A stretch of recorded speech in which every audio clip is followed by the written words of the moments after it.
మనమందరం ఒక కుటుంబం. కుటుంబంలో కుమ్ముక్కులు ఏముంటాయి? మేము ఏం హామీలు ఇచ్చినా, ఏం పథకాలు తీసుకొచ్చినా, ప్రజలకి ఏ మేలు జరగాలన్నా, ఏ మేలు చెయ్యాలన్నా నిర్ణయాలు మేము చేస్తే అమలు చేసేది మీరు. మీరు వేరు, మేము వేరు కాదు. మనందరం కలిస్తేనే తెలంగాణ ప్రభుత్వం. కాబట్టి సరిపోనోళ్ళు, కుటుంబ సభ్యులందరూ ఉమ్మడి కుటుంబంలో కలిసి ఉంటే అసూయ పడేవాళ్ళు, కడుపులో విషం ఉండేవాళ్ళు, వాళ్ళ కళ్ళల్లో ఒక రకమైన ద్వేషాన్ని నింపుకొని మన వైపు చూసేవాళ్ళు ఎప్పుడూ ఉంటారు.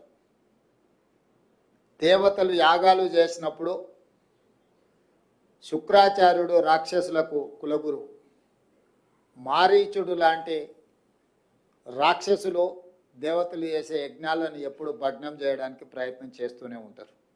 అట్లనే ఈరోజు కూడా ఒక శుక్రాచార్యుడు ఫామ్ హౌస్లో ఉండి మారీచుడు ఇలాంటి రాక్షసులు అసెంబ్లీకి వచ్చి దేవతలు చేసే యాగాలను యజ్ఞాలను భగ్నం చేయడానికి ప్రయత్నం చేస్తూనే ఉంటారు. అది పురాణాల నుంచి ఈరోజు ప్రజాస్వామ్యం వరకు మనం కళ్ళతో చూస్తున్నాం. కాబట్టి అలాంటి వాళ్ళ గురించి మనము వాళ్ళ మాటలు, వాళ్ళ చేతల్ని మనం అర్థం చేసుకొని సమయస్ఫూర్తితోని ముందుకు వెళ్ళాలని నా సూచన కుటుంబ సభ్యులుగా. అదేవిధంగా సమస్యలు పేరుకపోయినాయి. తెలంగాణ రాష్ట్రం వస్తే మన సమస్యలకు శాశ్వత పరిష్కారం దొరుకుతుందని అనుకున్నాం. కానీ ఆ సమస్యలు మరింతగా పేరుకపోయి జటిలంగా మారింది. 58 సంవత్సరాల నుంచి 61 సంవత్సరాలకు ఉద్యోగ రిటైర్మెంట్ వయసును పెంచడం వల్ల ఆ 61 సంవత్సరాలు మనం అధికారంలోకి వచ్చిన తర్వాత రిటైర్మెంట్ ఉద్యోగస్తుల ఎక్కువగా పెరిగిపోయింది. రిటైర్మెంట్ బెనిఫిట్స్ గత ప్రభుత్వం చెల్లించకుండా 11,000 పైగా కోట్ల రూపాయల భారాన్ని మా మీద ఇచ్చిపోయారు. అదేవిధంగా కాంట్రాక్టర్లకు చెల్లించాల్సిన బిల్లులు, ప్రభుత్వానికి సరఫరాలు చేసిన వాళ్ళ బిల్లులు దాదాపుగా 42,000 కోట్ల రూపాయలు బకాయిలు పెట్టారు. ఇవే కాకుండా సింగరేణి సంస్థ దగ్గర బొగ్గు కొని, విద్యుత్ శాఖ దగ్గర రైతులకు ఉచితంగా విద్యుత్ సరఫరా చేసి, ఇట్లా ప్రభుత్వంలోనే ఉండే కార్పొరేషన్లకు కూడా వేలాది కోట్ల రూపాయలు, దాదాపుగా 1,11,000 కోట్ల రూపాయలు బకాయిలు బ్యాంకు లోన్లు కాకుండా, బ్యాంకులలో తాత్కాలికంగా దీర్ఘకాలికంగా తెచ్చిన అప్పులు 7 లక్షల కోట్ల పైగా పెట్టి 1,11,000 కోట్ల రూపాయలు చేబదులు సర్దుబాటు అంటాం కదా, అంటే విద్యుత్ శాఖ కావచ్చు, సింగరేణి లాంటి సంస్థలు కావచ్చు, ప్రభుత్వ ఉద్యోగస్తుల రిటైర్మెంట్ బెనిఫిట్స్ కావచ్చు, లేకపోతే పెన్షన్ బెనిఫిట్స్ కావచ్చు, ఇట్లా రకరకాలవి అప్పటికప్పుడు చెల్లించాల్సినవి కూడా 1,11,000 కోట్ల రూపాయలను ఆ ప్రభుత్వం భారంగా మాకు ఇచ్చిపోయింది. అందుకే నేను శాసనసభలో వైట్ పేపర్ ప్రవేశపెట్టి గత ప్రభుత్వం నుంచి అధికారంతో పాటు మాకు బదిలీ అయిన అప్పులను, తప్పులను పారదర్శకంగా చట్టసభలో చర్చకు పెట్టిన. ఆ రోజు స్పష్టంగా ప్రభుత్వం ఎఫ్ఆర్బిఎం పరిధిలో కానీ, లేకపోతే కార్పొరేషన్ల పరిధిలో కానీ, లేకపోతే ప్రభుత్వానికి పనిచేసిన చెల్లించాల్సిన బకాయిలు కానీ, అదేవిధంగా ప్రభుత్వ ఉద్యోగస్తులకు చెల్లించాల్సిన రిటైర్మెంట్ బెనిఫిట్స్ కానీ, వీటన్నిటిని లెక్కలు కట్టి స్పష్టంగా 8,11,000 కోట్ల రూపాయల అప్పుల భారాన్ని మా మీద మోపినరు. ఇక్కడి నుంచి మా ప్రయాణం మొదలవుతుంది.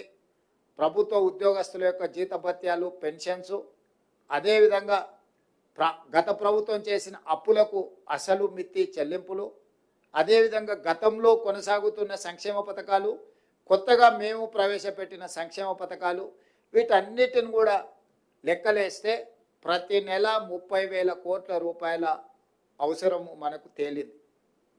రాష్ట్ర ప్రభుత్వానికి వస్తున్న ఆదాయం 18,000 నుంచి 18,500 కోట్ల రూపాయలు. కొన్ని పథకాలను పక్కన పెట్టిన 22,500 కోట్ల రూపాయలు నువ్వు తల తాకట్టు పెట్టైనా ప్రతి నెల మన ఖర్చులు ఉన్నాయి. ఇందులో పెద్ద విద్య, పెద్ద రాకెట్ సైన్స్ ఏం లేదు. ఒక ప్రభుత్వ ఉద్యోగి తను నెల మొత్తం కష్టపడితే వచ్చే జీతాన్ని కుటుంబాన్ని నడపడానికి ఏ విధంగా అయితే ఇంటి కిరాయితో పాటు పిల్లల చదువులు, వైద్యానికి, లేకపోతే పాల బిల్లు, నల్ల బిల్లు, కరెంటు బిల్లు, ఇంటి అద్దె, ఇట్లా ఏ విధంగా అయితే విడగొట్టుకొని మొదటి తారీఖు నాడు జీతం వస్తే పాల వాళ్ళకి ఎంత ఇవ్వాలి, నీళ్ళ వాళ్ళకి ఎంత ఇవ్వాలి, పిల్లల ఫీజులు ఎన్ని కట్టాలి, లేకపోతే ఇంట్లో పెద్దలు ఉంటే వైద్యానికి ఎంత ఇవ్వాలి, మందులు ఎంత కొనుక్కోవాలి, ఇవన్నీ పండుగ వచ్చినప్పుడు ఇంటికి ఆడపిల్ల వస్తే చీర ఎట్లా పెట్టాలి, సారి ఎట్లా పెట్టాలని ఎట్లా లెక్కలేసుకొని ఒక సగటు మధ్యతరగతి ప్రభుత్వ ఉద్యోగి సంసారాన్ని ఏ విధంగా గౌరవంగా గుంబనంగా నడపడానికి కష్టమున్న పంటి బిగువన కష్టాన్ని దిగమింగుకొని అందరి ముందు సంతోషంగా ఉన్నట్టుగానే మళ్ళీ పండుగలు ఇవి వచ్చినప్పుడు కుటుంబంలో అదనంగా ఏదైనా పిల్లలు ఎదుగొస్తే ఆడపిల్లల పెళ్లి చేయాల్సి వస్తే ఏ రకంగా మనం సంసారాన్ని ముందుకు తీసుకెళ్తామో ఈరోజు మేము కూడా ఎన్నో గత ప్రభుత్వం నుంచి వారసత్వంగా వచ్చిన అప్పులను తప్పులను కప్పిపుచ్చుకుంటూ ప్రతిసారి మేము దివాలా తీసినామని చెప్పుకుంటూ వెళ్తే ఇంకా నమ్మేవాడు కూడా నమ్మని పరిస్థితి వస్తుందని చెప్పి ఒక రకంగా కూడా తీసుకొని ముందుకు వెళ్తున్నాం.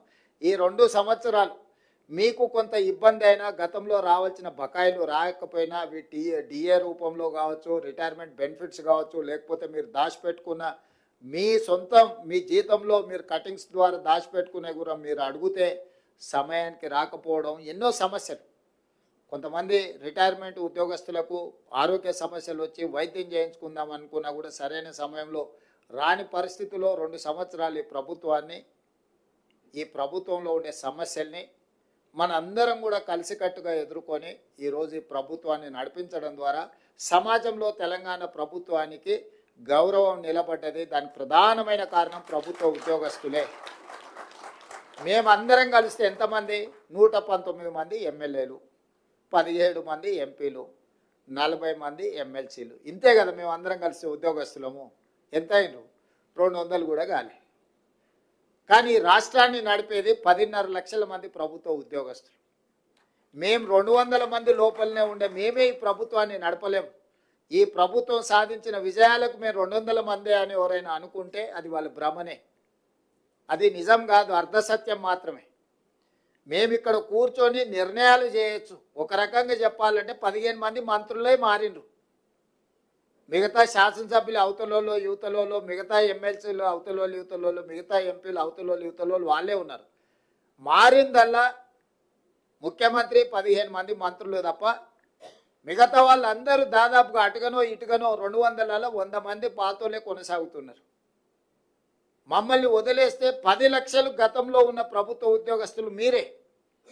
ఆనాడు వాళ్ళు చేసిన తప్పు నిర్ణయాలను కూడా మీ మీద ఒత్తిడి పెట్టి అమలు చేయించారు. ఈరోజు మేము చేసే సక్రమమైన నిర్ణయాలను కూడా మీరు అమలు చేస్తున్నారు. కాబట్టి ఈరోజు ఉపాధి హామీ పథకం నుంచి మొదలు పెడితే షాది ముబారక్ కావచ్చు, కళ్యాణ లక్ష్మి కావచ్చు, సన్న బియ్యం కావచ్చు, 200 యూనిట్లు ఉచిత కరెంటు కావచ్చు, రైతు బీమా కావచ్చు, లేకపోతే ఈరోజు ఇందిరమ్మ ఇండ్లు కావచ్చు, మా ప్రభుత్వం గొప్పగా చెప్పుకునే సన్న బియ్యం పథకము, ఇందిరమ్మ ఇండ్లు, ఈరోజు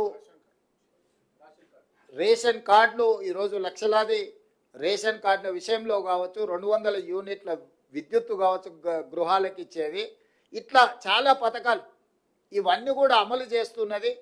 ఇవి పేదలకు చేరుస్తున్నది మీరే మా సారథులు, మా వారధులు. మీ సమస్యల్ని పరిష్కరించకుండా మా ప్రభుత్వం ఉండదు. మీరు ఏ కార్యక్రమం పెట్టుకున్నా నేను మీ దగ్గరికి ప్రత్యక్షంగా ఎందుకు వస్తున్నా అంటే కొన్ని నేను చేయగలగవచ్చు, కొన్ని చేయలేకపోవచ్చు. కానీ మిమ్మల్ని కలవడం ద్వారా మీకు ఒక విశ్వాసం ఉంటుంది. మీరు ఇంతకుముందు మా సోదరుడనో మా అన్నానో మీ కుటుంబ సభ్యుడిగా నన్ను గౌరవిస్తున్నారంటే నా మీద ఎంత విశ్వాసం ఉంటే మీరు అన్న అంటే కుటుంబంలో అన్ని బాధ్యతలు నెరవేర్చేవాడు. యుక్త వయసులో సంసారాన్ని నడపాల్సిన తండ్రిని కోల్పోతే కుటుంబాన్ని నడిపేది కుటుంబంలో పెద్దన్నని. ఈరోజు మన ప్రభుత్వానికి పెద్ద దిక్కు ఉండాల్సిన ఆయన ఈ ప్రభుత్వానికి పెద్ద దిక్కు లేనంత పరిస్థితి కల్పించేసి హాయిగా పోయి హ్యాపీగా ఫామ్ హౌస్లో ఉన్నాడు.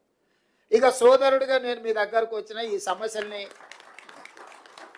ఈ అప్పులను, వీటన్నిటిని కూడా బాధ్యతాయుతంగా నెరవేర్చడానికి నిరంతరం పనిచేస్తున్నాను. శామ్ గారు చెప్పినట్టు ఈ 2 సంవత్సరాల దీంట్లో నేను ఎప్పుడు 2 సంవత్సరాలు పూర్తి చేసుకున్నాం. మన డిసెంబర్లో ఒక్కరోజు కూడా సెలవు తీసుకోలే. సెలవు తీసుకుందామని ముందు రోజు అనుకుంటా, మళ్ళీ ఏదో ఒకటి వచ్చేసి ఇక మళ్ళీ పిలవండి, మళ్ళీ పోదాం పదా అని మళ్ళీ చెప్పులు తోడుకొని మళ్ళీ బయటకు వెళ్ళాల్సిన పరిస్థితి. నేను చిన్నగా ఉన్నప్పుడు ఓ సినిమా చూసిన జయప్రద గారిది, అంతులేని కథ అనుకుంటా. ఆవిడ పెళ్లి చేసుకుందాం అనుకుంటుంది, లోపల చెల్లెలు పెళ్లి వస్తుంది, కుటుంబ సభ్యులు, తల్లి ఆరోగ్యం, ఇట్లా జీవితకాలం ఆవిడ కష్టపడుకుంటూనే పోతుంటుంది. చివరికి కూడా తన జీవితంలో తన ఆనందం ఏం లేకుండా మళ్ళీ కుటుంబం కోసమే మళ్ళీ బయలుదేరుతుంది. అట్లనే ఈరోజు ముఖ్యమంత్రి పదవి వస్తే చాలా సంతోషంగా ఉండొచ్చామని కాకముందు అనుకున్నా. ఇప్పుడు ఇంకా బాధ్యత పెరిగింది, నాకు బరువు పెరిగింది. అంతకుముందు పార్టీ అధ్యక్షుడిగా 12 గంటలు పనిచేస్తే సరిపోయేది, ఇప్పుడు 18 గంటలు పనిచేసినా కూడా సరిపోవడం లేదు. ఇది సంతృప్తినిచ్చే బాధ్యత. ఇది నేను బరువుగా చూడట్లేదు, బాధ్యతగా చూస్తున్నా. అందుకే మీ సమస్యలను పరిష్కరించి, వాస్తవం మీరు ఆలోచన చేయండి. మీరు ఒకవేళ నన్ను ఇష్టపడే వాళ్ళు ఉండొచ్చు, ఇష్టపడని వాళ్ళు ఉండొచ్చు, నా పట్ల కోపంగా ఉండే వాళ్ళు కూడా ఉండొచ్చు. అందరు 100% నన్ను ఒప్పుకోవడానికి నేనే స్వామీజీని కాదు, రిషిని కాదు. నేను ఒక సగటు ప్రజాప్రతినిధిని. లైక్లు డిస్లైక్లు మీకు ఉండొచ్చు. గతంలో మీ జీతభత్యాలు ఎప్పుడు మీ ఖాతాలో పడేది, మీ సోదరుడు ముఖ్యమంత్రి అయినాక ఏ తారీఖు నాడు మీ జీతాలు వస్తున్నాయి ఒక్కసారి మీరు అంచనా వేసుకోండి. ఆ రోజు మీరే, ఈ రోజు మీరే ఈ ప్రభుత్వాన్ని నడుపుతున్నది. కానీ ఆ రోజు మీ జీతాలు ఎన్నడు వచ్చేది, ఈ రోజు జీతాలు ఎప్పుడు వస్తున్నాయి, ఈ 24 నెలల ఎప్పుడైనా మీ జీతాలు ఆగినాయా, లేకపోతే ఇన్స్టాల్మెంట్లలో ఎప్పుడైనా పే చేసినా మీరు చూడండి. మీ డిఏలలో కూడా 3 డిఏలు ఇచ్చినా ఇవాళ పొద్దున్నే పిలిచి డైరీ ఆవిష్కరణ ఉందంటే తప్పకుండా శ్రీనివాసరావు ఇదేదో పెడతాడు పీఠముడే అని డిఏకి సంతకం పెట్టి, ఫైల్ మీద సంతకం పెట్టి శేషాద్రి గారికి ఇచ్చి, కనీసం పోతే ఏదన్నా సంతోషకరమైన వార్త ఒక్కటనే చెప్పాలి కదా నేను వాళ్ళకు అని పొద్దున్నే సిఎస్ గారిని, సీఎం పేషీల నుండి అధికారులను పిలిచి మాట్లాడి మీ డిఏకు సంతకం పెట్టి వచ్చింది. మీకు డైరీ ఆవిష్కరణే అనుకోవచ్చు మీరు, కానీ నాకు ఏదో ఒక్కటైనా కనీసం మీ దగ్గరకు వచ్చేటప్పుడు, ఇప్పుడు మనం కుటుంబ సభ్యులు పట్నం పోయో లేకపోతే విదేశాలు పోయో వాపసు వచ్చేటప్పుడు మనం ఎంత శ్రీమంతులు అయినా మాకేమైనా తెచ్చిండా లేదా అని చూస్తుంటాం, అవునా? మీరు కూడా ఎప్పుడైనా క్యాంప్ పని మీద పోతే మీ పిల్లలు ఇంట్లో ఉంటే, మీ పిల్లలు చిన్నోళ్ళు ఉన్నా లేకపోతే మీ మనవరాళ్ళు చిన్నోళ్ళు ఉంటే వాళ్ళకి ఏమైనా ఉండని, మీరు చివరికి చాక్లెట్ అన్నది తెచ్చిండ్రా లేదా అని వాళ్ళు చూస్తారు, అవునా? అట్లనే మీ జీతభత్యాలు ఎన్నైనా రాని, మా అన్న వస్తున్నాడు, మా ముఖ్యమంత్రి వస్తున్నాడు అంటే ఏమన్నా తెస్తాడు కదా అని మీరు అనుకుంటారు కదా. అందుకే మీ డిఏకి ఇప్పుడే సంతకం పెట్టి ఇక్కడికి వచ్చిన, మీ ఆరోగ్య భద్రతకు సంబంధించి కూడా పూర్తి స్థాయిలో చర్చ చేస్తున్నాం. మీ ప్రమాద బీమా ప్రతి ప్రభుత్వ ఉద్యోగికి 1,02,00,000 రూపాయలు, అంటే దాదాపు 1 కోటి రూపాయలు మీకు ప్రమాద బీమా కవర్ చేయడానికి ఈరోజు ఆల్రెడీ సింగరేణి ఏ కార్మికుడికి అనుకోని ప్రమాదం జరగొద్దనేదే నా ఆకాంక్ష. కానీ అనుకోని సంఘటన ఏదైనా జరిగి, ప్రమాదం జరిగి ప్రాణాలు కోల్పోతే ఆ కుటుంబం శాశ్వతంగా పెద్ద దిక్కును కోల్పోయినట్టే. అందుకే సింగరేణిలో 1 కోటి రూపాయలు, ఎవరు చనిపోయినా 1 కోటి రూపాయలు ఇచ్చే స్కీమ్ తీసుకొచ్చిన. ఈరోజు ప్రభుత్వానికి పనిచేసే ప్రతి ఉద్యోగికి 1 కోటి రూపాయలు ప్రమాద బీమా వచ్చే విధంగా మా ఆర్థిక మంత్రి గారు చెప్పిన, తొందరలోనే అధికారికంగా మీకు ఆ వార్త కూడా నేను అందించడం జరుగుద్ది. అదేవిధంగా చాలా ఇష్యూస్ మీరు నా దృష్టికి తీసుకొచ్చిండ్రు, నిరంతరం మీతో చర్చలు చేస్తూనే ఉన్నాం. గతంలో నెలకు 200 కూడా ఇచ్చేది కాదు, 100-150 ఇస్తే కూడా చాలా ఎక్కువ ఉండే మీ బెనిఫిట్స్. వాటిని మీతో చర్చలు చేసి అటు ఇటు అన్నిటిని తగ్గించుకుంటా దాన్ని పొదుపు సంఘం సభ్యుడిలాగా మారి మీకు దాదాపుగా 750 కోట్లు, 700, 800 మొన్న కొంత ఎక్కువ కూడా ఇచ్చినాం. ఏ మాత్రం నాకు వెసులుబాటు దొరికినా మీ రిటైర్మెంట్ బెనిఫిట్స్ మీ హక్కు, ఇది ఎవరి దయాదాక్షిణ్యం కాదు, నాకు తెలుసు. మీ బెనిఫిట్స్ అనేటివి మీరు కష్టపడి జమ చేసుకున్నాయి, ప్రభుత్వం మీద విశ్వాసం, నమ్మకం ఉండి మీరు జమ చేసుకున్నాయి. కాపలాదారుగా ఉండాల్సిన వాడు అవి లేవు అని అనడం సమంజసం కాదు. కాకపోతే నాకు 11-12 వేలు పేరుకపోవడం, ఇప్పుడు ఎవ్రీ మంత్ మీ రిటైర్మెంట్ బెనిఫిట్స్ దాదాపుగా 600-700 కోట్లు, 1000 కోట్ల రూపాయలు ప్రతి నెల మీరు రిటైర్మెంట్ ఏజ్ పెంచడం వల్ల 58 నుంచి 61 పెంచడం వల్ల ఈరోజు ప్రతి నెల దాదాపుగా నాకు తెలిసి 1000 మంది రిటైర్ అవుతున్నారు, చిన్నోళ్ళు కానీ పెద్దోళ్ళు కానీ. ఒక ప్రభుత్వ ఉద్యోగి అటెండర్ నుంచి మీ గ్రూప్ 1 ఆఫీసర్ వరకు ఎవరన్నా రిటైర్ కానీ యావరేజ్గా నాకు 1 కోటి రూపాయల భారం, మినిమం 50 లక్షలు. ఎవరైనా సీనియర్ ఆఫీసర్ అయితే 1,20 లక్షలు, 1,30 లక్షలు రిటైర్మెంట్ బెనిఫిట్స్ ఇవ్వాల్సి వస్తుంది. ఒక ప్రభుత్వ ఉద్యోగి చేరుతున్నప్పుడు జీతభత్యాల భారానికంటే ఒక ప్రభుత్వ ఉద్యోగి పదవీ విరమణ చేస్తున్నాడు అంటే ఆర్థికంగా భారం ఉన్నది. వాటి అన్నిటిని కూడా లెక్క పెట్టుకొని మీ సమస్యలను పరిష్కరించడానికి ఈ 31 మార్చ్ వరకు ఫైనాన్షియల్ ఇయర్లో పెద్ద ఎదుగు పొదుగు లేదు, ఎందుకంటే లెక్కలు ఎవ్రీ మంత్ మీరు కూడా చూస్తున్నారు. వచ్చే ఫైనాన్షియల్ ఇయర్ నుంచి ఇంకా కొంత పెంచి మీ బెనిఫిట్స్ ఇచ్చి మీ సమస్యలు పరిష్కరించి మీరు కూడా పెద్ద మనసు చేసుకోరు. ఇది ఒక బాధ్యత. ఈ బాధ్యతను మనందరం కలిసి నిర్వహిస్తేనే ఇది సక్రమంగా ముందుకు సాగుతుంది. ఎప్పుడైతే మీరు వేరు నేను వేరని మీ మనసులో భావన వస్తుందో ప్రజలకు మనము మెరుగైన సేవలను అందించలేమో, మన మధ్య నమ్మకం విశ్వాసం కోల్పోయినప్పుడు పరిపాలన సక్రమంగా అందించలేము. మీరు సంపూర్ణమైన విశ్వాసం ఈ ప్రభుత్వం మీద పెట్టండి. ఈ ప్రభుత్వం మీది. ఇందులో నా పాత్ర నిర్ణయాలు చేయడం వరకే. ప్రతి రూపాయి, ఏ రూపాయి నా దగ్గరికి రాదు, ఏ రూపాయి నేను చూడను. మీరు పెట్టే సంతకాలను బట్టే రూపాయి పోవడం, రూపాయి రాకడ, రూపాయి పోకడ, ఈ రెండు. దీంట్లో నేను నా వైపు నుంచి మీకు విజ్ఞప్తి చేసేది ఏంటంటే, కొత్తగా పన్నులు ఏం పెంచుతలేం మనం, కానీ వసూలు చేయాల్సిన పన్నులు చాలా అవకతవకలు జరుగుతున్నాయి. జిఎస్టీలో కానీ, ఎక్సైజ్లో కానీ, లేకపోతే శాండ్లో కానీ, ల్యాండ్లో కానీ, ఇట్లాంటివి అన్ని అవకతవకలు జరుగుతున్నాయి. వాటిని మనం ఒడిసి పట్టుకుంటే చాలు, మన అవసరాలకు సరిపోయేటంత నిధులు ఉన్నాయి. ఇవాళ జిఎస్టీ, ఇన్పుట్ సబ్సిడీలు కానీ ఇట్లాంటివి చాలా ఫ్రాడ్ ఉంది. చాలామంది కట్టడం లేదు. కట్టడం లేదంటే మనం కొన్ని దగ్గరలో మన అధికారులు, మన వ్యవస్థ, మన ప్రభుత్వము వాళ్ళ దగ్గరికి వెళ్ళి మీరు కట్టండి అని కూడా మనం అడగడం లేదు. ఫర్ ఎగ్జాంపుల్, ఒక చిన్న ఎగ్జాంపుల్ చెప్తా. రియల్ ఎస్టేట్లో ఒక ల్యాండ్ లార్డ్ ఉండి ఒక బిల్డర్కు డెవలప్మెంట్కి ఇస్తే ఒక 50 అపార్ట్మెంట్స్ కట్టింది అనుకోండి, 30 అపార్ట్మెంట్ బిల్డర్కి పోయి 20 అపార్ట్మెంట్ భూమి యజమానికి వస్తే ఆ 30 అపార్ట్మెంట్స్ బిల్డర్ అమ్ముకోవాలి కాబట్టి అసెస్మెంట్ చేసుకుంటుండు. ఈ 20 అపార్ట్మెంట్స్ భూమి యజమానికి వస్తే ఇతను అసెస్మెంటే చేపిస్తలేడు, ఎందుకంటే అతను అమ్ముకోవడం లేదు, రెంట్కి ఇచ్చుకుంటున్నాడు, అట్లే ఉంటుండు. సో దానివల్ల ఇంటి పన్ను అసలు వసూలే లేదు. చాలా సిటీలో పెద్ద పెద్ద అపార్ట్మెంట్స్ వస్తే ల్యాండ్ లార్డ్ వర్సెస్ బిల్డర్ మధ్యలో జరిగిన దాంట్లో మన వాళ్ళు అసెస్మెంట్ వాళ్ళు కట్టమంటే కూడా మన వ్యవస్థలు ఎవరు అసెస్మెంట్ కూడా చేసుకోవట్లేదు. ప్లస్ 5,000 స్క్వేర్ ఫీట్కు పర్మిషన్ తీసుకొని 10,000 కట్టుకుంటారు. ఇంటి పన్ను 5,000కే కడుతురు. మనం పన్ను పెంచాల్సిన పని లేదు. అతను ఎంత కట్టుకొని అనుభవిస్తున్నాడో గంత అసెస్మెంట్ చేసి దాని మంద మనం పన్ను వసూలు చేసుకుంటే మన ఆర్థిక పరిస్థితే మారిపోతుంది. అసెస్మెంట్ చేయకుండా పోయిన వాటిని అసెస్మెంట్లకు పట్టుకొచ్చి అసెస్మెంట్లో ఉన్న వాటిని యాక్చువల్గా ఎంత బిల్డింగ్ కట్టిరో దాన్ని మనము పరిధిలోకి పట్టుకొస్తే ఎవరు కొనుక్కున్నా, ఏ వస్తువులు కొనుక్కున్నా బిల్లు చేపించి దాంట్లో జిఎస్టీ వసూలు చేస్తే ఇట్లాంటి చిన్న చిన్న మన పరిపాలనలో చిన్న చిన్న కరెక్షన్స్, దీంట్లో పెద్ద భారము లేదు. పెద్ద ఎవరిని మనం అనవసరంగా తప్పించుకుంటున్న వాళ్ళని పట్టుకోవడమే మన పని. మనం కొత్తగా వాళ్ళ మీద ఏం అదనపు భారం మోపడం లేదు. ఇట్లాంటివి మీ వైపు నుంచి నేను సహకారం కోరుకుంటున్నాను. ఇవన్నీ కూడా సంక్షేమ పథకాలు అమలు చేయడానికి, రాష్ట్రాన్ని అభివృద్ధి చేయడానికి, రాష్ట్ర ప్రభుత్వంలో సేవలు అందిస్తున్న ప్రభుత్వ ఉద్యోగస్తులకు, అవుట్సోర్సింగ్ కాంట్రాక్ట్ ఉద్యోగస్తులకు కూడా మనం సరైన జీతభత్యాలు, మీ అందరికీ సరైన జీతభత్యం ఇచ్చినప్పుడే ఎవరైనా ఒక చిన్న డ్రైవర్ అయినా ఫస్ట్ వీక్లో జీతం టైంకి ఇస్తే, ప్రాంప్ట్కి ఇస్తే ఆ టైంకు డ్యూటీకి వస్తాడు, డ్యూటీ చేస్తాడు. మనకు కూడా అథారిటీ ఉంటుంది. 2 రోజులు డుమ్మా కొడితే ఏమో ఎక్కడ తిరిగిపోయినావు అని అడగనికి. మనం అది ఇయ్యలేదు అనుకో, నెల జీతం ఎప్పుడు ఇస్తావు తెలియకపోతే వాడు ఎప్పుడు వచ్చినా అప్పుడే సరే చేయనీలే అని. మిమ్మల్ని కూడా మీ నుంచి పని ఆశించాలంటే మీకు నిజంగా మీ జీతభత్యాలతో పాటు మీ బెనిఫిట్స్ కూడా సరైన సమయంలో ఇవ్వాలి, అందించే విధంగా చూడాలనేది నా ఆకాంక్ష, నా ఆలోచన.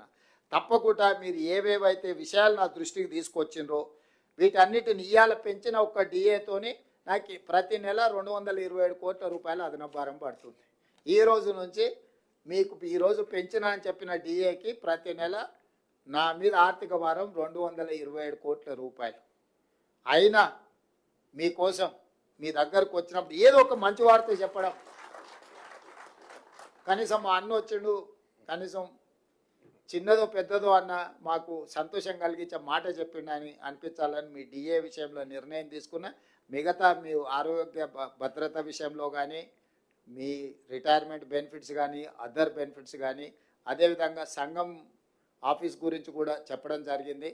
తొందరలోనే జిల్లాలో రకరకాలుగా నచ్చితే నజరానా టైపుల మండలాలు, రెవెన్యూ డివిజన్లు, జిల్లాలు ఆయన చేసిపోయాడు. ఇప్పుడు జిల్లా ఒక నియోజకవర్గం ఉంది, ఒక జిల్లా 14 నియోజకవర్గాలు ఉన్నాయి. రకరకాలుగా ఇర్రేషనల్గా చేసిండు. నిన్నమన్న అందరూ చర్చలు విజ్ఞప్తులు చేస్తారు. మా కొన్ని మండలాలు తీసి అనలేయండి, కొన్ని మండలాలు తీసి ఇన్లేయండి అని, లేకపోతే వరంగల్ అయితే వరంగల్ హన్మకొండ, మాది ఒకటే సిటీ 2 జిల్లాలు చేసిరు, మొత్తం మా ఉనికే మనుగడనే పోయింది, దాన్ని మొత్తం కలిపి ఒకటే జిల్లా చేయండి అని ఇట్లా రకరకాల డిమాండ్లు వస్తున్నాయి. మళ్ళీ పొలిటికల్ డెసిషన్స్ తీసుకుంటే న్యాయం జరగదు, సరైన విధంగా విభజన జరగదు. తొందరలోనే ఒక రిటైర్డ్ హైకోర్టు ఆర్ సుప్రీంకోర్టు జడ్జితో పాటు ఆఫీసర్స్ను, రెవెన్యూ, ఈ ఇతర శాఖలలో పనిచేసిన అధికారులతోని మనం ఒక కమిటీ వేసుకుందాం. నియోజకవర్గాల పునర్విభజన, అంటే నియోజకవర్గాల పునర్విభజన ఎట్లయితే గతంలో చేసినప్పుడు ఒక కమిషన్ వేసి, ఆ కమిషన్ ద్వారా పబ్లిక్ హియరింగ్ చేసి వివిధ ప్రాంతాల పర్యటన చేసి ఎట్లయితే సమాచారాన్ని సేకరించి చేసిండ్రో, ఈరోజు మండలాలు కానీ, రెవెన్యూ డివిజన్లు కానీ, జిల్లాలు కానీ వీటిని తగ్గించడం అనను, పెంచడం అనను, వీటిని రేషనలైజ్ చేయడం. అంటే వీటిని ఏ రకంగా చేయాలా, జిల్లాల మండలంలో ఎంత జనాభా ఉండాలి, రెవెన్యూ డివిజన్లో ఎంత జనాభా ఉండాలి, జిల్లాలో ఎంత జనాభా ఉండాలి అనేది ఒక ప్రాతిపదిక చేసుకోవాలి. ఒక దగ్గర 3 లక్షలు ఉండి ఒక దగ్గర 1 కోటి ఉండరు అనుకో, దీన్ని ఏ రకంగా మనము పరిపాలన చేయగలుగుతాం? ఇట్లాంటి సమస్యలు మా దృష్టికి వచ్చినాయి. తొందరలోనే దీనికి సంబంధించి రేపు బడ్జెట్ సమావేశాలలో పూర్తి స్థాయిలో చర్చ చేస్తాము. చేసి ఒక retired high court or supreme court judge నేతృత్వంలో ఒక కమిషన్ అపాయింట్ చేస్తాం. ఒక 6 నెలల్లో అన్ని ప్రాంతాలు పర్యటన చేసి ప్రజల డిమాండ్స్ తీసుకొని ఫస్ట్ మండలాలు రేషనలైజ్ కావాలి. ఇవాళ ఒక మండలం 1,50,000 జనాభా ఉంటే ఒక మండలం 4,000, 3-4 గ్రామాలు కలిసి కూడా మండలం చేసిపోయారు గతంలో. ఓ లీడర్ నచ్చితే ఆ లీడర్ ఊరినే దాని చుట్టూతో 2 ఎంపీటీసీలు కలిపి 3 కలిపి ఒక మండలం చేసింది. నేను అంతకుముందు ఎంపీగా ఉంటే మల్కాజ్గిరి పార్లమెంట్లో జిల్లా పరిషత్ మీటింగ్కి పోయి కూర్చున్నాం, అందరు కూర్చొని కింద చూస్తే ఎవరు లేరు. నేను సీఈఓని అడిగిన, మీటింగ్ స్టార్ట్ చేయాలి కదా, జడ్పీ జిల్లా పరిషత్ వీళ్ళంతా ఎక్కడ ఉన్నారని.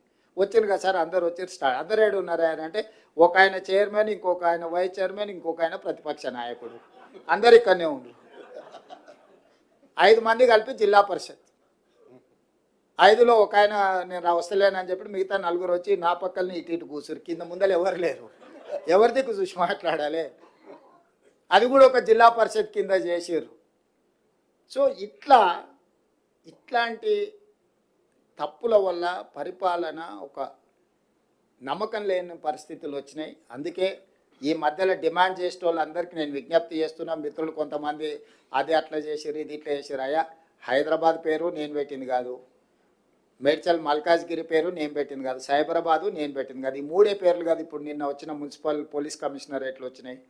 రంగారెడ్డి జిల్లా యాస్టీజ్ అంతకుముందే ఉంది, భువనగిరి అంతకుముందే ఉంది, సంగారెడ్డి అంతకుముందే ఉంది. వాటినే పోలీస్ కమిషనరేట్లు, ఏరియాలు, సరిహద్దులు అడ్జస్ట్మెంట్ చేసినాం. క్రైము, డెవలప్మెంటు, వీటన్నిటిని ఒక దృష్టిలో పెట్టుకొని ఉతగానే సికింద్రాబాద్ మీద కక్ష కట్టి సికింద్రాబాద్ను మొత్తం మాయం చేస్తున్నాను. అసలు సికింద్రాబాద్ పేరు ఉన్నదేడా, నేను తీసిందేడా? హైదరాబాద్, సికింద్రాబాద్ జంట నగరాలు హైదరాబాద్ మున్సిపల్ కార్పొరేషన్లో, గ్రేటర్ హైదరాబాద్ మున్సిపల్ కార్పొరేషన్లో యాస్టీస్గా ఉన్నాయి. హైదరాబాద్ డిస్టిక్లోనే సికింద్రాబాద్ ప్రాంతం కూడా ఉంది. నేనేం దాన్ని ముట్టుకోలేదు కదా. గ్రేటర్ హైదరాబాద్ మున్సిపల్ కార్పొరేషన్ అట్లనే యాస్టీస్గా ఉంది. మేడ్చల్ మల్కాజ్గిరి గతంలోనే జిల్లా పెట్టారు, అదే పేరు అట్లనే ఉంది. సైబరాబాద్ ఎప్పుడో పెట్టింది, అదే అట్లనే ఉంది. అంతకుముందు సైబరాబాద్ కమిషనరేట్ ఉంది. ఒకటి వాళ్ళకి కావాల్సిన రాచకొండ దొరల కోట పేరు పెడితే గదొక్కటి తీసినాయా? గదొక్కటి ఒకవేళ చేస్తే గీస్తే కన్నా కోటల పేర్లు మనకెందుకు, రాజుల పేర్లు మనకెందుకు అని సామాన్యుల పేర్లు ఉంటే బాగుంటుందని. రాచకొండ అనేది తెలుసు కదా, దేవరకొండ, రాచకొండ, పద్మనాయకుల కోటలు అవి. వారికి నచ్చినట్టు అవి పెట్టినట్టున్నాడు, అది ఇర్రేషనల్గా ఉంది అని చెప్పి భువనగిరి జిల్లా అని చేసినాం. రాచకొండను రంగారెడ్డి జిల్లాను ఫ్యూచర్ సిటీ కమిషనరేట్ చేసినాం. ఎందుకంటే మనం పెద్ద నగరమే కట్టుకోబోతున్నాం. కాబట్టి దయచేసి ఎలాంటి వివాదాలకు, అధికారుల మీద ఒత్తిడి తెచ్చే కార్యక్రమాలు పాల్పడకండి. రేపు పొద్దుగాల మండలాలు, రెవెన్యూ డివిజన్లు, జిల్లాలు పునర్వ్యవస్థీకరించడానికి ఒక జ్యుడిషియల్ కమిషన్ లాగా వేసి అందులో నిపుణులందరినీ పెట్టి అన్ని ప్రాంతాలు పర్యటన చేసి అందరి ప్రజల అభిప్రాయం తీసుకొని మండలాలలో 10% ± జనాభా ఒకే రకంగా ఉండేటట్టు, రెవెన్యూ డివిజన్లలో కూడా సమానమైన మండలాలు ఉండే విధంగా, జిల్లాలలో కూడా పాపులేషన్ 10% ± పెట్టుకొని ఒక ట్రాన్స్పరెంట్ గవర్నెన్స్ అందించడానికి ఒక పూర్తి స్థాయిలో కార్యాచరణ తీసుకొని దానికి సంబంధించి కూడా ఎవరికి తెలియకుండా సీక్రెట్గా మనం ఇంట్లో కూర్చొని చేసేది లేదు. పూర్తి స్థాయిలో అసెంబ్లీలో డిబేట్ చేసి అందరు సూచనలు తీసుకున్నాకనే గైడ్ లైన్స్ ప్రిపేర్ చేసి అపాయింట్ చేస్తాము. ఎవరు ఎలాంటి అపోహలు కొత్త ఏదో జరిగిపోతుందని జిల్లాల పేర్లు తీస్తురని పెడుతుండ్రని పెట్టమని తీయండి అని ఇవన్నీ వదిలేయండి. రేపు బడ్జెట్ సమావేశంలో వీటన్నిటి మీద కూలంకషంగా అన్ని రాజకీయ పార్టీలు చర్చించి విధి విధానాలు ఖరారు చేసి ఏ రకమైన నిర్ణయాలు తీసుకోవాలని అప్పుడు తీసుకుంటాం. ఇప్పటికీ మీకు స్టేట్లో కట్టుకోవడానికి ఆఫీస్ స్థలం ఇస్తాం. ఇవన్నీ ఎందుకు చెప్తున్నా అంటే కొత్త జిల్లాలు వచ్చినప్పుడు ఆ జిల్లాల ప్రాతిపదికన ఏది జిల్లా హెడ్ క్వార్టర్ అవుతుందో అప్పుడు స్థలం ఇస్తాం. ఇప్పుడు స్టేట్లో మీరు ఏదైనా స్థలము మీరు ఆఫీసు కార్యాలయం కట్టుకోవడానికి ఒకవేళ వచ్చింది అంటున్నాడు అదేదో చూసి ఫస్ట్ హెడ్ క్వార్టర్స్లో కట్టుకోండి. అక్కడ కూర్చొని మీరు కూడా సచివాలయం కట్టుకోండి. ఇక్కడ నుంచి కిందికి పరిపాలన అందించండి. సచివాలయం లేకపోతే పరిపాలన చేయలేము. గతంలో సచివాలయం కూడా ఉండేది కాదు. కట్టంగానే నేను వచ్చిన అందుకే పరిపాలన జరుగుతుంది. మీరు కూడా మీ గెస్టెడ్ ఆఫీసర్స్ కోసం ఒక సచివాలయాన్ని కట్టుకోండి. దానికి సంబంధించిన స్థలాన్ని నేను ఇస్తా. అవసరమైతే మీరు ఎంత జమ చేసుకుంటే మీరు రూపాయి ఇస్తే నేను రూపాయి ఇస్తాను మీరు కట్టుకోవడానికి. మీరు లక్షిస్తే నేను లక్షిస్తాను. మీరు కోటి మీరు జమ చేసుకుంటే నేను కూడా కోటి ఇస్తాను.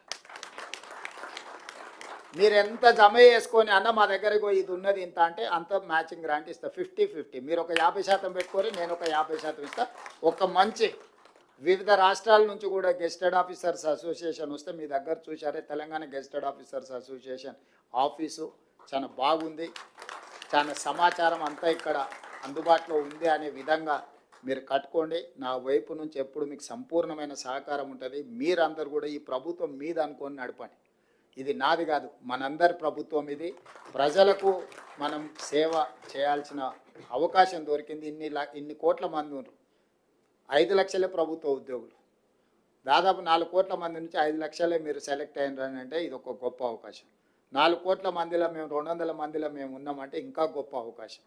ఇది ప్రజలు ఇచ్చిన అవకాశం. మనం సద్వినియోగం చేసుకుందాం, మన సమస్యలు పరిష్కరించుకుందాం, ఒక మంచి పరిపాలనకు మనం ఆదర్శంగా నిలబడదాం. ప్రభుత్వం ఎప్పుడు మీకు సహకారాన్ని అందిస్తుంది. మీరు లేవనెత్తిన విషయాలు శ్రీనివాస్ గారు మీ అసోసియేషన్ వాళ్ళందరూ చాలా ఇచ్చిండ్రు, అన్నీ ఇక్కడ ఉన్నాయి. వీటన్నిటినీ మా చీఫ్ సెక్రటరీ గారికి ఇచ్చి ఎగ్జామిన్ చేసి మళ్ళొకసారి మీ అసోసియేషన్ చీఫ్ సెక్రటరీ గారితో మీటింగ్ ఏర్పాటు చేసి దీనికి పరిష్కారం కావాల్సిన అన్ని ఆదేశాలు కింద అధికారులకు ఇచ్చి మీ సమస్యలు పరిష్కరిస్తానని తెలియజేస్తాను.